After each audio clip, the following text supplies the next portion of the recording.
રાજકોટ ગ્રામ્ય જિલ્લામાં માનનીય નાયબ પોલીસ મહાનિરીક્ષક શ્રી નિલેપરાય સાહેબના માર્ગદર્શન હેઠળ કાળિયો ગેંગ જો લાંબા સમયથી રાજકોટ અને આજુબાજુના સૌરાષ્ટ્રના અન્ય જિલ્લાઓમાં પ્રોપર્ટી ઓફેન્સ અને અન્ય ગુનાઓમાં સંડોવાયેલી હતી, એના વિરુદ્ધમાં ગુજસીટોક હેઠળ ગુના દાખલ કરવામાં આવ્યો છે.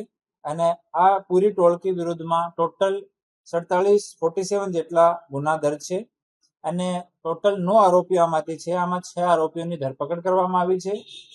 એક આરોપી જ્યુડિશિયલ કસ્ટડીમાં છે અને 2 આરોપીઓને શોધવાના પ્રયાસ અમારી ટીમ દ્વારા ચાલુ છે. આમાં જો મેન ટોળકીનો મુખ્ય જો લીડર છે રણજીત ઉર્ફે રાહુલ ઉર્ફે કરો ઉર્ફે કાળિયો, એના વિરુદ્ધમાં ટોટલ 29 ગુના રજીસ્ટર્ડ છે. બીજો વિક્રમ, એના વિરુદ્ધમાં 30 ગુના છે. ત્રીજો દેવચંદ, એના વિરુદ્ધમાં 9 ગુના છે.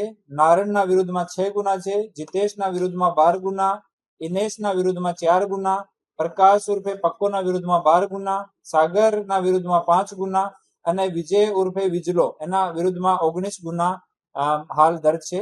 અને આ જે ટોળકી છે એ રાત્રિની રાજકોટ ગ્રામ્ય શહેર, અમરેલી, બોટાદ, જુનાગઢ, ગીર સોમનાથ, જામનગર, સુરેન્દ્રનગર, ભાવનગર તમામ જિલ્લાઓમાં મળીને 28 જેટલી રાત્રિની ઘરફોડ ચોરીઓ લોકો કરી હતી.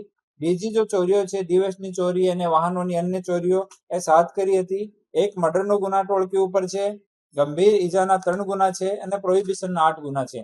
આમ ટોટલ 47 ગુના છે એ ઓન રેકોર્ડ લેવામાં આવ્યા છે, જો છેલ્લા 10 વર્ષના છે. અને હાલ ડીવાયએસપી શ્રી કેજી ઝાલાના સુપરવિઝન હેઠળ એની તપાસ ગોંડલમાં ચાલુ છે.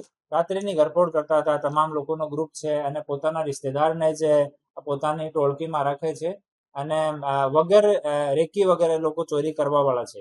એ ડાયરેક્ટ જાય, બંધ મકાન મળે અને ત્યાં તુરંત તોડીને અને ચોરી કરતા હતા લોકો.